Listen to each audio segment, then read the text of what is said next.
congratulations, my two-time world champion friend. How are you? Good. That sounds good on 2 times. But yeah, I'm good. We're just, in the middle of the off season, just getting going with the family.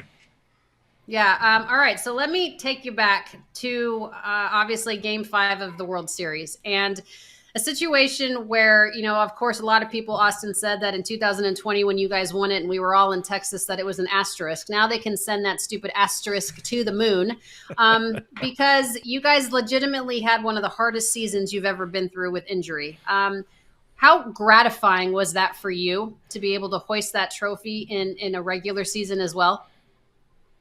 Yeah, people talk a lot about 2020.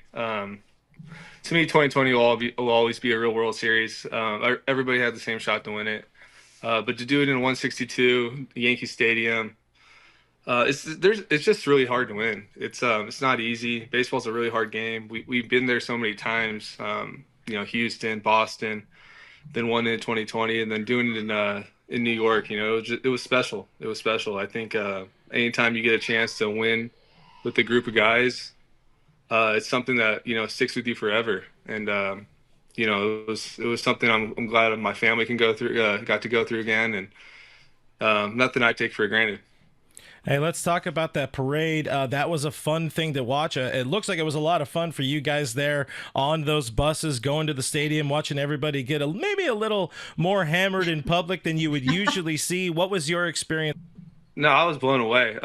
Obviously, we didn't get one in 2020. I talked to Seager and I talked to Jock after they won in Atlanta and with the Rangers, and they said, "Man, we got robbed." They said the parade was crazy, and they were right. I think there was a lot of pent up aggression or something from the Dodger fans, and they showed out. I don't know how many people were actually there. There was, what is it, like? Do people have the real number now? Did someone say like a couple million? No, I thought it was crazy. I remember just taking it in, and I seen some confetti in the flat in the sea of blue people, and it was crazy. They were throwing, some people would throw beers at us. It got kind of dangerous though. That was I think somebody got hit in the head. I think it was Hudson's wife actually. That's not ideal. Well, that's not good. No, that wasn't good. But she got smoked. But no, besides that, it was really fun. Obviously the guys got going. There were some beer bongs, there were some shots, there were some cigars, and that's something that we've all been waiting for since we started playing this game. Hey, what was Dave drinking, by the way? Hold on. What was Dave drinking to go up there with Ice Cube? Oh, he was. I'm not sure. I saw that dance. With the Ice Cube. He was doing it. He was letting loose, I guess. I'm not sure, but the Ice Cube thing was that during the World Series when Ice Cube did that thing before the first. I knew he was going out there, and I thought that was really cool. I thought that was one of the coolest things I've seen. I knew we were about to go play a baseball game, but that was sick. Yeah, it was sick. And then, of course, New York has Fat Joe, and we're all like, what the F is happening? Fat Joe, come on now. Austin, it was so great to know that you're coming back for 2025. Just seeing all the different iterations of this team, what's that been like for you? It's it's been a journey. Obviously, being here for so long.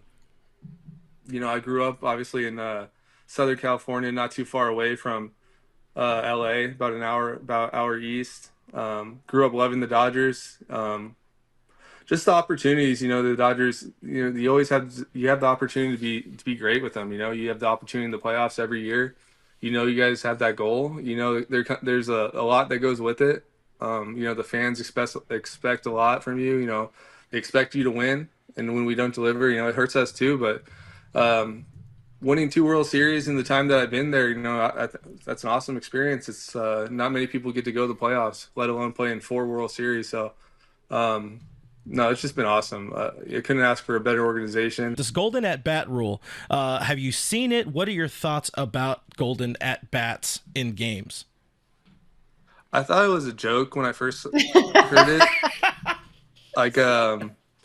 I couldn't grasp that Major League Baseball would actually make that a rule, but I guess I don't know. I mean, it'd be interesting to, as a catcher, I put my mind went straight to okay, so you'd have to plan for different situations and prepare oh, if I pitch around this guy, then there's another guy another Shohei Ohtani that'd be coming up. I don't know.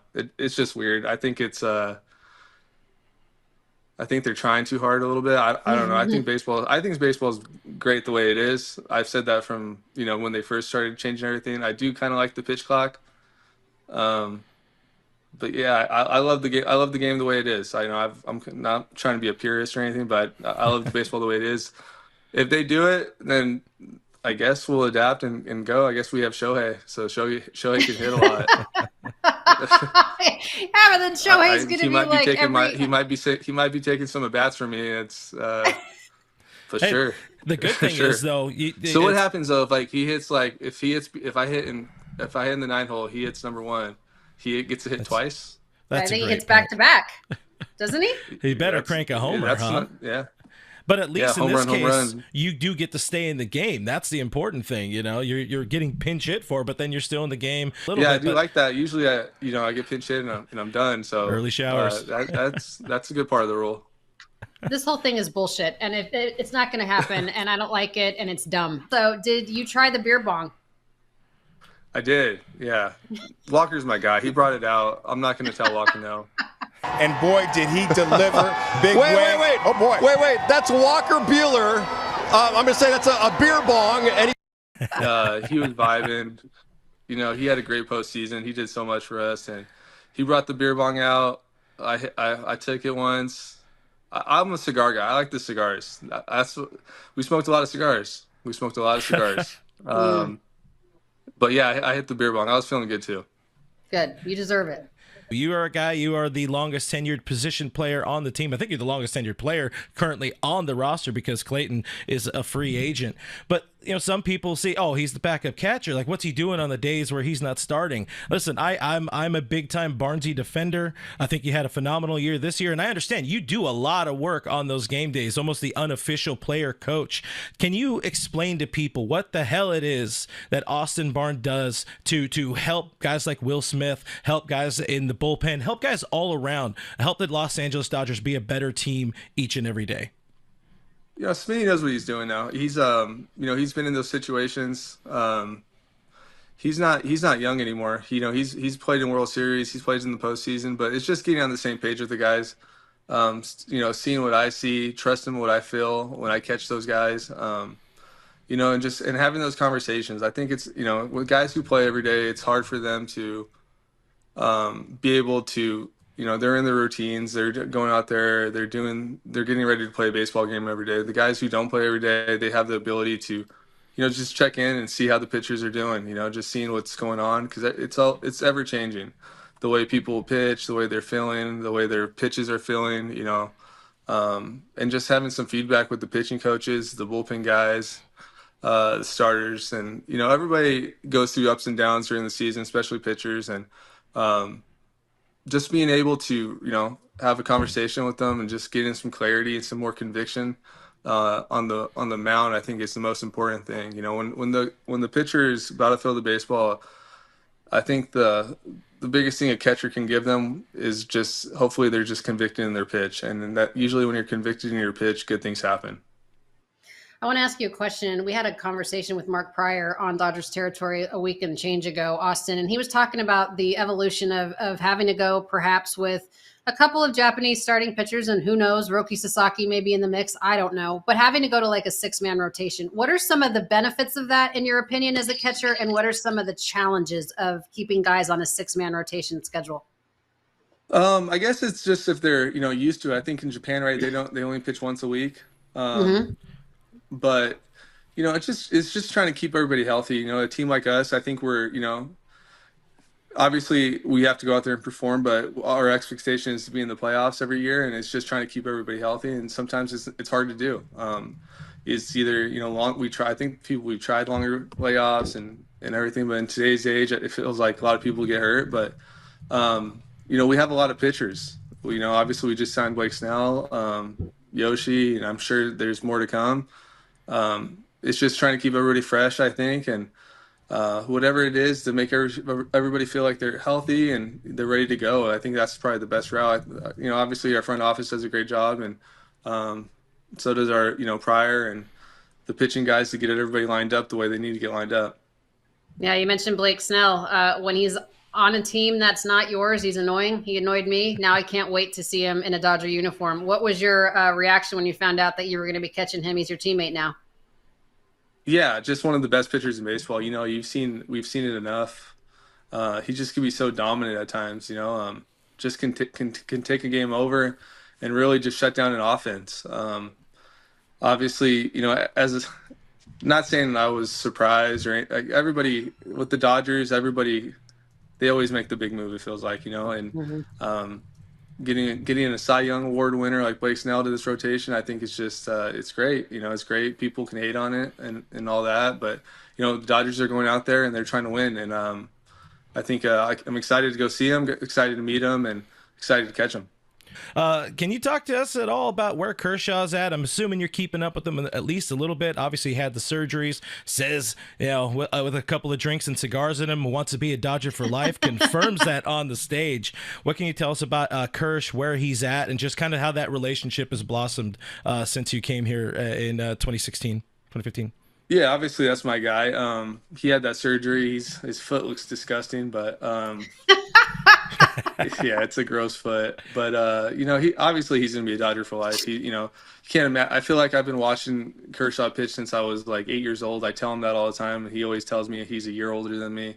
But yeah, I feel like I've been watching him since I was in elementary school. But that's not really possible with the age. But yeah, he's a Dodger for life. He's gonna, you know, when you think about the Dodgers, you think about, you know, him and what he's accomplished and everything he's poured into this organization. So he's just a competitor. He wants to go out there and win. So I'm sure that's what he's, you know, getting lined up back to do. All right, Austin, before we let you go, when we ask other teammates of yours who would they like to have as their representative in a cage match, or who they would like to have them, you know, defend them in an alley, a dark alley someplace when you guys are walking in San Francisco or somebody, they always say Sam. They always say Austin Barnes. But like in my conversations with you, you're just a nice guy, calm, cool, collected, great husband, great dad. But everybody thinks you can kick the ever-living shit out of anybody that bothers you. Why is that? I think it's because I'm from Riverside. I don't know if people have been there. It's not that bad. It's not that, you know, I think it gets a bad rap. It's a nice place. So you go to the right areas, and maybe it's my eyes. I don't know. I take some Vyvanse and I get a little, you know, but I don't know. I hear that sometimes too. I think it's funny. Thank you for being here. So glad you're back next year. Thanks for all that you've done for this organization. We appreciate your time, my friend. All right. See you guys. Thanks for having me on. Thanks, Austin. All right. Austin Barnes, 2-time World Series champion. ご視聴ありがとうございました。チャンネル登録と高評価よろしくお願いします。